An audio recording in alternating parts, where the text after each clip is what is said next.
성도 여러분, 안녕하셨습니까? 행복하고 기쁜 안식일입니다. 이렇게 예배 참여하신 여러분 모두를 진심으로 환영합니다. 하나님께서 여러분에게 큰 축복과 은혜를 더해 주시기를 진심으로 기원합니다. 자, 오늘도 로마서 연구를 이어가겠습니다. 오늘 은혜 50번째 시간, 오늘 말씀의 제목은 그리스도인의 이중국적, 이런 제목으로 함께 말씀의 은혜를 나누도록 하겠습니다. 하나님의 명령 가운데는 쉽게 이해가 되기 때문에 따르기 쉬운 것도 있지만 이성적으로 판단할 때 이해가 어려워서 따르기 쉽지 않은 것도 있어요. 예를 들어 산상수훈 중에서 누구든지 네 오른뺨을 치거든 어떻게 하라고 그랬어요? 왼편도 돌려대라고 말씀하셨잖아요. 이런 명령을 보면 야, 이래서 어떻게 이 험악한 세상에서 살아남을 수 있겠나 하는 생각이 들어요. 주님이 세상을 너무 모르시는 게 아닌가 하는 생각이 들기도 해요. 또 지난 시간에 살펴본 원수를 사랑하라는 가르침도 일견 이해하기 어려운 문제이지요. 아니, 어떻게 원수를 사랑할 수 있어? 그게 현실적으로 어떻게 가능한 일이야? 이런 생각이 들기 때문이에요. 이런 명령을 접하면 참 당혹스럽습니다. 그런데 이 로마서에 당혹스러운 명령이 또 나옵니다. 바로 오늘 본문의 말씀입니다. 로마서 13장 1절 말씀. 각 사람은 위에 있는 권세들에게 복종하라. 위에 있는 권세들에게 복종하라. 이 말씀을 읽을 때 당장 마음에 걸리는 것이 있어요.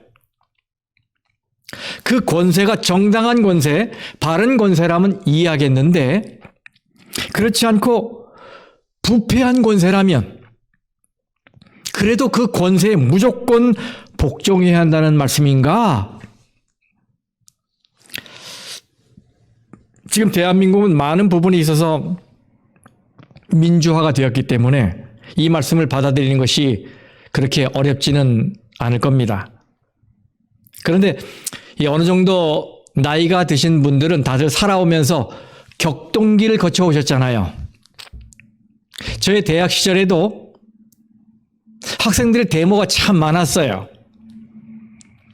제가 신학과 1학년 때 저는 우리 학교에서 처음으로 학생들이 데모하는 걸 보게 됐습니다. 그때 한참 이 사회, 이 전국이 어려운 때였어요. 그때 우리 신학생들 중에는 두 부류의 학생들이 있었습니다. 하나는 나라를 위해 기도하는 그룹이었고, 다른 하나는 지금은 기도할 때가 아니라 현장에 나가 싸울 때라며 일어나 데모하는 그룹이었어요. 말하자면 성경 읽고 기도만 하는 오직 신앙파, 그리고 일어나 부딪혀야 한다며 거리로 나간 행동파가 있었던 거예요. 그리고 이 두 그룹은 서로 상대를 향해 곱지 않은 시선을 보내는 분위기였습니다. 그때 가장 논란이 되었던 말씀이 바로 이 말씀이에요. 각 사람은 위에 있는 권세들에게 복종하라. 이 말씀을 읽으면 마치 데모하지 말라는 말씀처럼 들립니다. 그러면 군사정권이 전행하고 있는데 우리는 그냥 순종만 하라는 말인가? 학생들은 이런 친정부적인 말씀에 굉장한 거부감을 가졌었어요. 아무튼 이 말씀은 그 당시에 굉장히 논란이 된 말씀 중 하나였습니다. 베드로전서에도 이런 말씀이 나옵니다. 베드로전서 2장 18절 세번역 성경으로 읽겠습니다.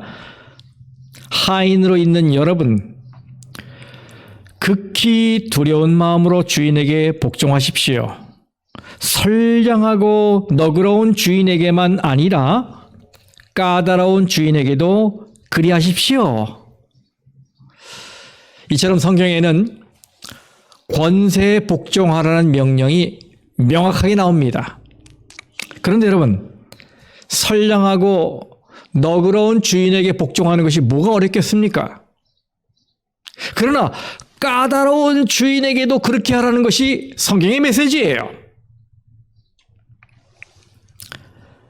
교회 안에서 이 말씀은 중요한 이슈였습니다. 여러분 중에도 이 말씀에 거부감이 드는 분이 있을 거예요.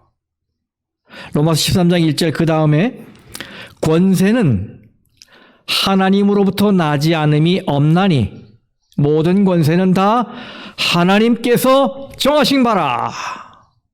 모든 권세는 다 하나님이 주신 것이다. 이 말씀을 들을 때 반사적으로 이렇게 반문하게 되지요. 그러면 히틀러 정권도 북한의 김정은 정권도 하나님이 세우신 것인가? 여러분 어떻게 생각하십니까? 네, 저의 생각을 물으신다면 저는 그들을 세우신 것이 본래 하나님의 뜻이었다고 생각하지 않습니다. 하나님의 뜻에는 본래 하나님이 원하시고 의도하신 최선의 뜻이 있고 또 본래 의도하신 것은 아니지만 일어나는 걸 막지 않으신 허용의 뜻도 있어요. 그래서 하나님이 판단하셨을 때 그것이 최선의 것이 아니었지만 인간이 자기가 가지고 있는 자유의지를 가지고 일으킨 역사를 그대로 놔두시고 허용하신 것으로 생각합니다. 왜 그러셨을까에 대해서는 우리가 이 땅에서는 알 수 없지요. 분명 여기에는 우리가 이해할 수 없는 어떤 특별한 하나님의 섭리가 있을 것으로 믿습니다. 그러나 오늘 저는 독재 정권이나 공산 정권에 대한 문제를 다루면서 논쟁을 일으킬 마음이 없어요.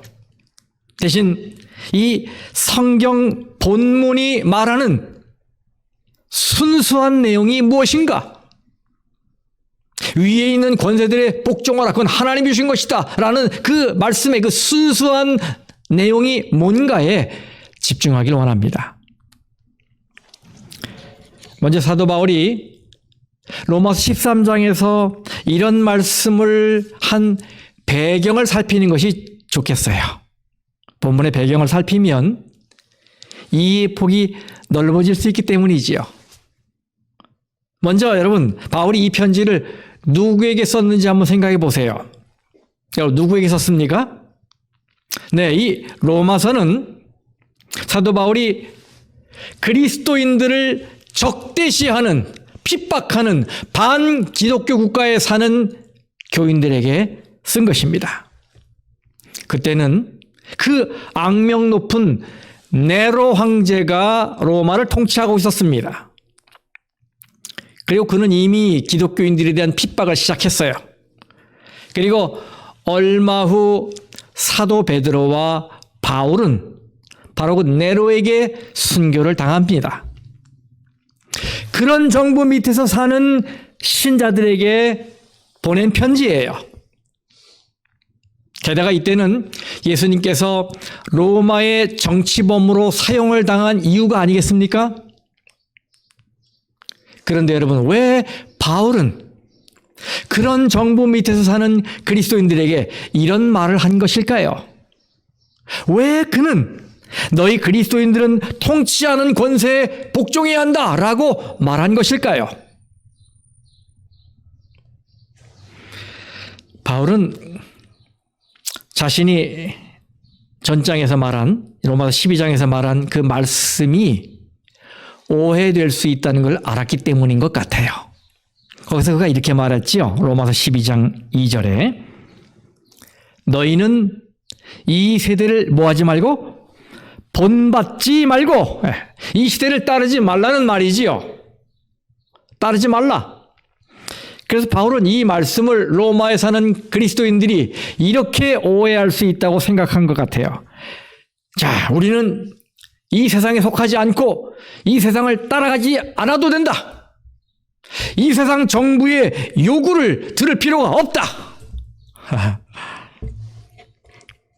사실 그 당시 교인들은 예수님을 순수하게 믿는 것만으로도 정부를 반대하는 무리가 되는 것이었어요. 왜냐하면 그 당시 모든 사람은 로마 황제를 Lord, 주님이라고 불렀는데 기독교인들은 누구를 주님이라고 불러요? 예수 그리스도를 주님이라 불렀기 때문이에요. 이것 자체가 혁명이었고 국가 권력에 대한 반역이었습니다.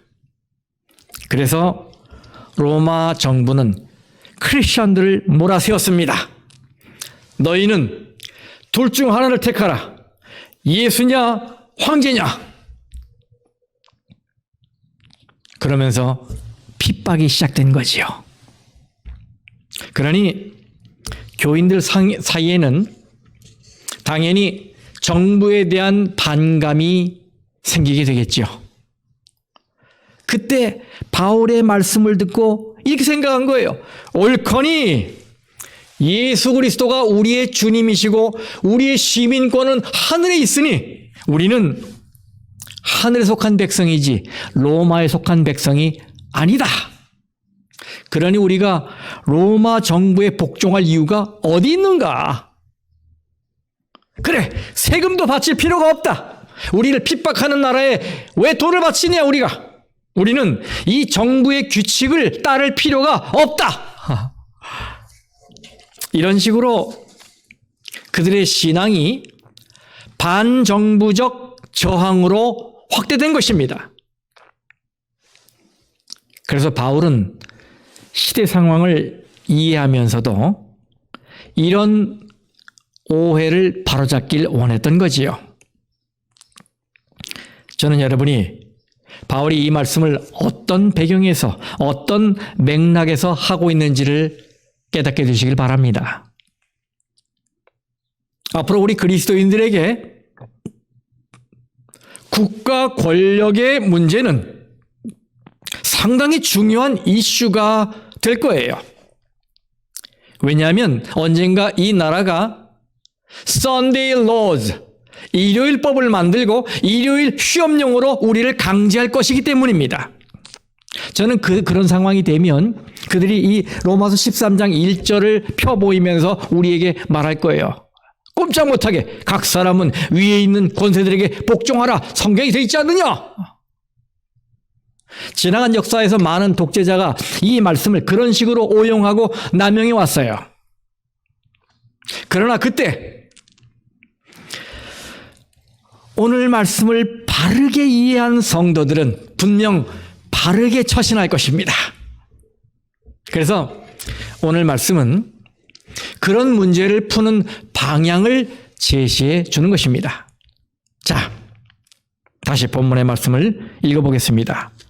로마서 13장 1절 2절 말씀입니다. 각 사람은 위에 있는 권세들에게 복종하라. 권세는 하나님으로부터 나지 않음이 없나니 모든 권세는 다 하나님께서 정하신 바라. 그러므로 권세를 거스르는 자는 하나님의 명을 거스름이니 거스르는 자들은 심판을 자취하리라. 사도 바울은 우리에게 예수님이 우리의 주님이시지만 그렇다고 해서 국가 권력을 무시하거나 또 그것에 저항하고 반항해서는 안 된다고 말하고 있는 것입니다. 다시 말하면 반국가적인, 반정부적인 태도를 보이면 안 된다는 말씀이에요. 이것은 어떤 특수 상황에 처해 있는 국가를 말하는 것이 아니고 일반적인 평화로운 국가를 말하는 것입니다.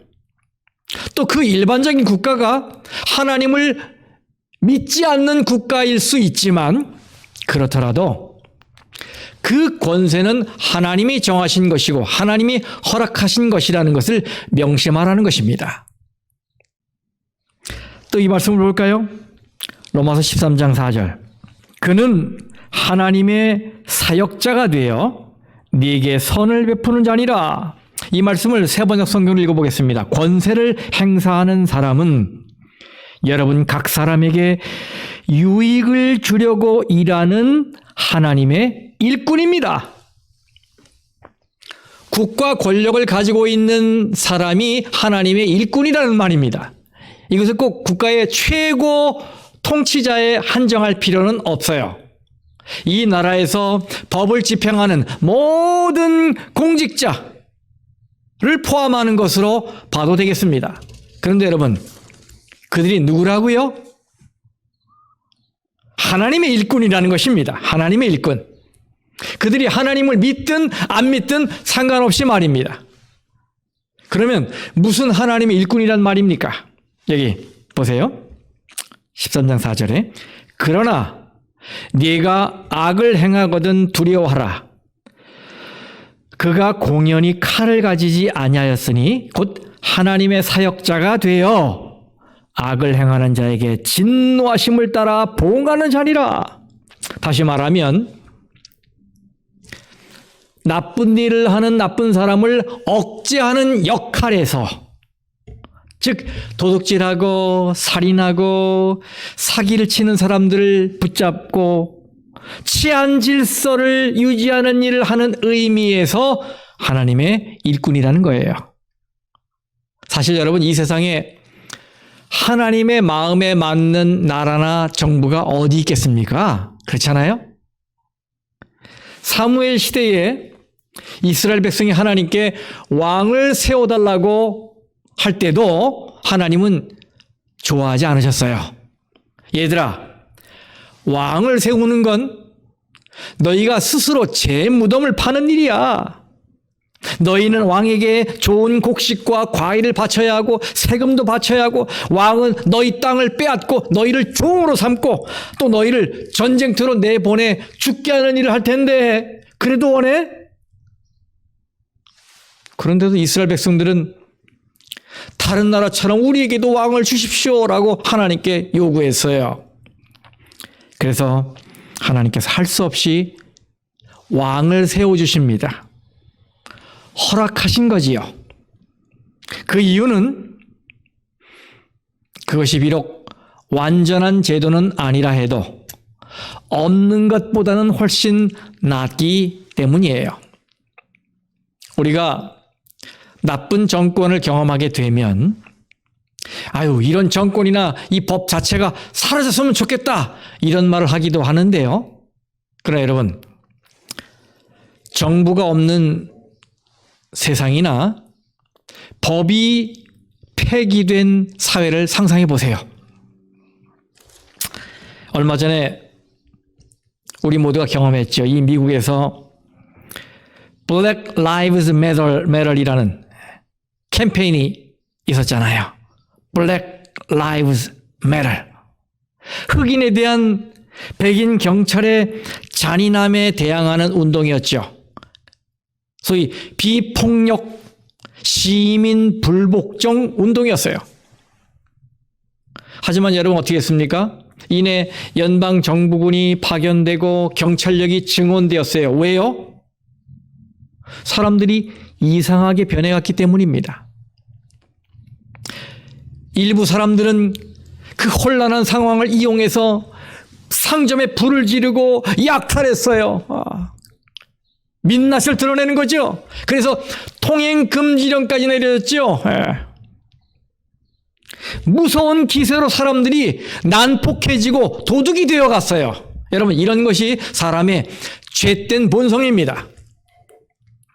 그래서 이런 상황이 되면 가장 먼저 피해를 보는 건 우리 자신이에요. 불안하지요. 때로는 전기도 끊기지요. 길도 막혀서 갈 수도 없지요. 그래서 하나님은 우리의 안정과 사회 질서 유지 차원에서 정부와 권력을 허용하고 승인해 주시는 거예요. 이해하시겠습니까? 여러분, 그들의 가장 중요한 기능이 뭐예요? 착한 일을 한 사람에게는 상을 주고 시민들에게 장려하고, 나쁜 일을 한 사람에게는 벌을 주고 사회 질서를 유지하는 것입니다. 이런 기능은 좋은 정부든 나쁜 정부든 어디에나 기본적으로 다 있어요. 그렇지 않습니까? 여러분, 이 세상에 그 어느 정부가 국민에게 여러분 마음대로 도둑질 하십시오. 하고 싶은 대로 다 하십시오. 라고 하겠습니까? 네. 심지어 북한 정권도 그렇게는 안 합니다. 탈북자들의 증언에 의하면 북한에는 도둑질과 매춘이 없다고 하잖아요. 왜요? 그런 일 하다 걸리면 끔찍하게 처벌하기 때문이에요. 그래서 최악의 정부라도 무정부보다는 낫다는 말이 있어요. 바로 국가가 가지고 있는 기본적인 기능 때문입니다. 여러분 생각해 보세요. 해적선에서 절도 사건이 발생했습니다. 한 해적이 다른 해적의 물건을 훔쳤는데 그것이 발각된 거예요. 여러분 그러면 어떤 일이 벌어질까요? 그러면 자기들의 본업이 해적이니 훔친 그 해적에게 잘했습니다 하고 상을 줄까요? 아니면 벌을 줘서 가둘까요? 해적들이 자기들 틈에서 발생한 절도 사건을 처리하는 걸 보는 것만큼 코미디는 없을 것 같습니다. 자기들이 해적이면서 자기들 물건을 훔쳤다고 뭐라고 비난할까요? 이런 도둑놈이 있나? 양심도 없는 놈! 이러면서 벌을 주지 않겠습니까? 그런 나쁜 사회에서도 질서가 있어요. 국가 권력이 가지고 있는 기본적인 기능이 그렇다는 말입니다. 그래서 그런 기능을 하는 면에서 그들은 하나님의 사역자요, 일꾼이라는 말이에요. 그래서 우리는 하나님이 공익을 위해 세워주신 일꾼들에게 적극적으로 협조하라는 말씀을 듣게 되는 것입니다. 이 일에 대해 예수님이 우리에게 모본을 보여주셨습니다. 한 번은 예수님께서 제자들에게 이렇게 말씀하셨죠. 마태복음 22장 21절에 가이사의 것은 가이사에게, 하나님의 것은 하나님께 바치라. 바로 그 당시의 국가의 권위를 인정하신 거예요. 또 예수님이 빌라도에게 재판을 받으실 때도 그렇게 하셨어요. 왜냐하면 그게 그 당시의 법이었으니까. 그때 빌라도가 이렇게 말했지요. 내가 너를 놓을 권한도 있고 십자가에 못 박을 권한도 있는 줄 알지 못하느냐? 이렇게 써요. 그때 여러분 예수님이 어떻게 대답하셨어요? 여기 보세요. 요한복음 19장 11절에 위에서 주지 아니하셨더라면 나를 해야 할 권한이 없었으리니. 무슨 말이에요? 빌라도 너 착각하지 마. 파워, 권한은 너 스스로 갖게 된 것이 아니라 하나님이 주신 거야 라고 말하는 거예요. 빌라도의 권한을 하나님이 주신 것이라고 인정하신 것입니다. 그래서 비록 당신은 무지하시지만 그래도 십자가형을 선고받았을 때 그것을 그대로 받아들이신 것입니다. 이것이 우리 성도들이 국가 권력 밑 앞에서 가져야 할 기본 태도인 겁니다. 질서를 위해서 말입니다. 그들이 하나님을 믿지 않아도 그건 하나님이 허락하신 것이니까 따라야 하는 것입니다. 간혹 정부에 못마땅한 부분이 있다고 법도 지키지 않는 사람들이 있어요. 그리고 법을 무시하는 것을 용감한 행동으로 착각하는 사람들도 있습니다. 그건 잘못된 아주 비뚤어진 시민정신입니다. 우리는 이 땅에 사는 동안 순기능적인 차원에서 국가의 기능과 역할을 존중하면서 그 누구보다도 선하고 충성스러운 시민이 되어야 합니다. 바울은 5절에서 그 이유를 설명해요.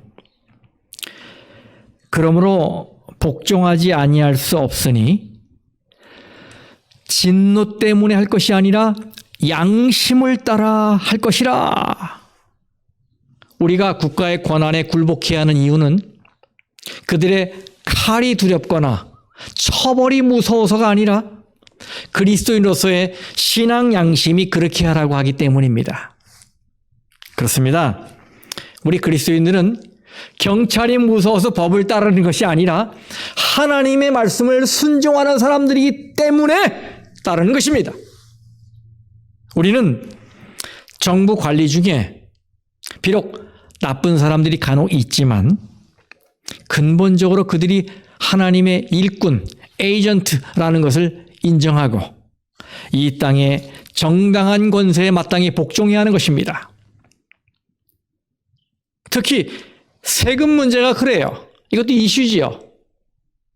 권한에 복종하는 것 중에 중요한 것이 납세 문제인데 6절 7절에 나옵니다. 보세요. 너희가 조세를 바치는 것도 이로 말미암음이라. 그들이 하나님의 일꾼이 되어 바로 이 일에 항상 힘쓰느니라. 모든 자에게 줄 것을 주되 조세를 받을 자에게 조세를 바치고 관세를 받을 자에게 관세를 바치고 두려워할 자를 두려워하며 존경할 자를 존경하라. 특히 성직자들의 납세 문제는 예나 지금이나 뜨거운 감자예요. 하지만 여러분, 우리 재림교단의 목회자들은 이미 제정된 국가의 법을 존중하고 국민의 의무를 다하기 위해서 처음부터 세금을 정직하게 내고 있습니다. 그렇습니다. 우리 그리스도인들은 추상적인 삶이 아니라 현실의 삶의 자리에서 구체적으로 하나님의 명령에 순종할 수 있어야 해요. 뭐가 두려워서가 아니라 하나님이 그렇게 하라고 하셨으니까 그 신앙 양심으로 하는 것입니다. 그러나 이제부터가 진짜 질문입니다. 그럼 우리는 무엇이든 정부가 명하는 건 다 따라야 하는가? 만일 그들이 하나님의 뜻을 따르지 못하게 우리를 억제한다면 우리는 어떻게 해야 할까? 예를 들어 국가 권력이 우리에게 하나님을 믿지 마라, 교회 가지 마라, 예배 드리지 마라 하면서 강제할 때는 어떻게 해야 하겠습니까? 그럼 그것도 따라야 합니까? 이것이 우리 그리스도인들의 딜레마이죠. 하지만 이때 여러분, 믿음의 선조들은 우리에게 좋은 본을 보여주었어요. 그들은 우리 성도들이, 그리스도인들이 두 나라에 속해 있다는 것을 가르쳤습니다.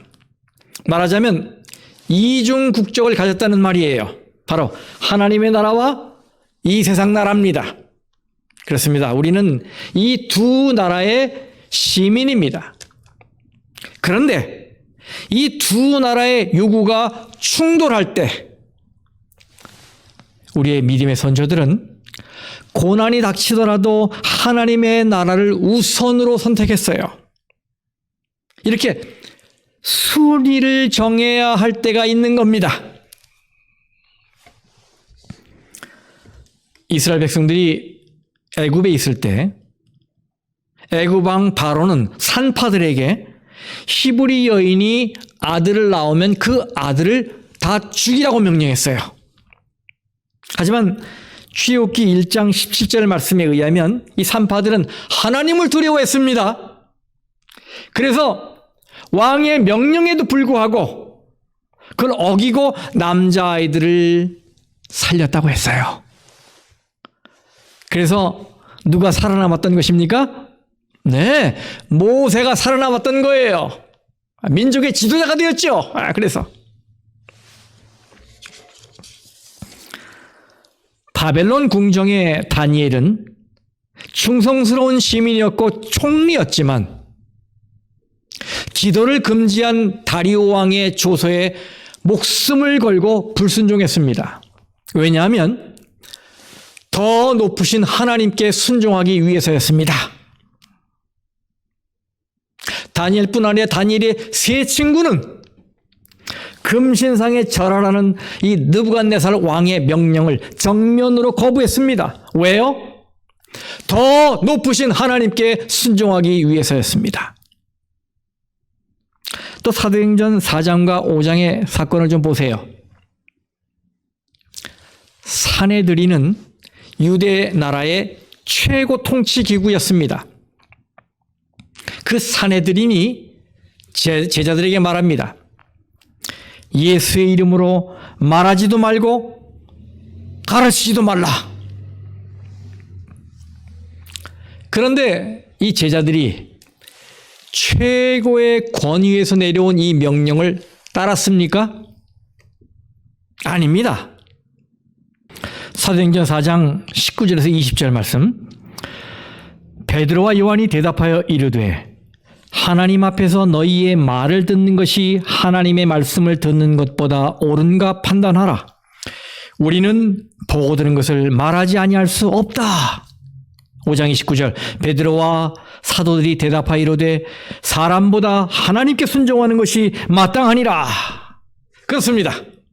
하나님의 요구와 사람의 요구가 충돌할 때 우리는 하나님을 먼저 선택해야 하는 것입니다. 사내들이는 그런 말을 하는 사도들을 채찍질한 후에 다시는 예수의 이름으로 말하지 말라고 명령하고는 놓아줬어요.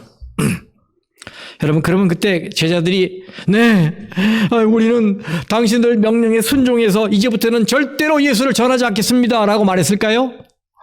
아닙니다. 5장 41절에 사도들은 그 이름을 위하여 능욕받는 일에 합당한 자로 여기심을 기뻐하면서 공회 앞을 떠나니라. 그렇습니다. 우리는 하나님을 먼저 생각해야 할 뿐만 아니라 하나님을 위해 고난받는 것마저도 기뻐해야 합니다. 중국 교회의 유명한 일화입니다. 중국이 공산화가 된 다음에 모택동에 의해서 예배 금지령이 내려졌습니다. 그런데 어느 기독교 공동체는 계속 예배를 드렸습니다. 그때 공산당원이 와서 위협을 했습니다. 또 예배를 드리면 주동자를 처벌하겠다. 그런데 다음 주에 그들이 또 예배를 드렸어요. 군인들이 들이닥쳤습니다. 여기 주동자가 누구냐? 그때 장로 한 분이 나왔습니다. 내가 주동자입니다. 그러자 군인들은 교인들이 보는 앞에서 장로를 총을 쏴서 죽였습니다. 그런데 교인들은 다음 주에 또 예배를 드렸습니다. 공산당이 군인들과 함께 또 들이닥쳤습니다. 누가 주동했냐? 또 한 사람이 나왔습니다. 그들은 그 사람도 교인들 보는 앞에서 총을 쏴 죽였습니다. 그렇게 하기를 무려 3개월 동안 했어요. 예배 한 번 드리고 교회 대표가 나가서 죽었습니다. 그런데 3개월 뒤에는 공산당이 더는 간섭하지 않아서 예배를 계속 드릴 수 있었다고 합니다. 우리는 지금 그런 상황에 부닥친 것이 아니지만 앞으로 그런 날이 올 것입니다. 국가 권력이 우리를 억압하고 예배를 드리지 못하게 할 것입니다. 그때 우리 중 어떤 분들은 대표로 죽어야 할지 모릅니다. 그러나 그렇더라도 우리는 계속 예배를 드릴 것입니다. 신앙 때문에 옥에 갇히고 죽을 수도 있지만 우리는 신앙을 포기하지 않을 것입니다. 성도 여러분, 여러분은 하나님의 뜻과 국가 권력이 충돌할 때 손해를 각오하고 어려움도 감수하며 하나님의 뜻을 따를 마음의 준비가 돼 있으십니까? 오늘 말씀은 여러분에게 그 점을 도전하고 있는 것입니다. 오늘은 하나님이 바울을 통해 복잡한 현실 정치에 대한 세세한 대답이 아니라 큰 틀에서의 대원칙을 말씀해 주셨습니다. 그 대원칙이란 국가 지도자의 권세는 하나님이 세우신 것이고 그들은 선을 장려하고 악을 억제하는 국가의 질서 유지를 위한 하나님의 일꾼이라는 것입니다. 그래서 우리는 그 국가 권력에 복종하고 법을 준수하며 충성스러운 시민으로 살아야 하는 것입니다. 그러나 정부가 자기의 권세로 하늘의 하나님을 대적하는 법을 만들 때 우리는 다니엘이 한 것과 같이 다니엘의 세 친구가 그랬던 것처럼 또 사도들이 그랬던 것처럼 사람보다 하나님께 순종해야 합니다. 하나님을 우선해야 합니다. 큰 대가를 치르더라도 말입니다. 이것이 이 땅에서 하늘 시민으로 살아가는 이중 국적자, 바로 저와 여러분 그리스도인의 삶입니다. 말씀 마치겠습니다.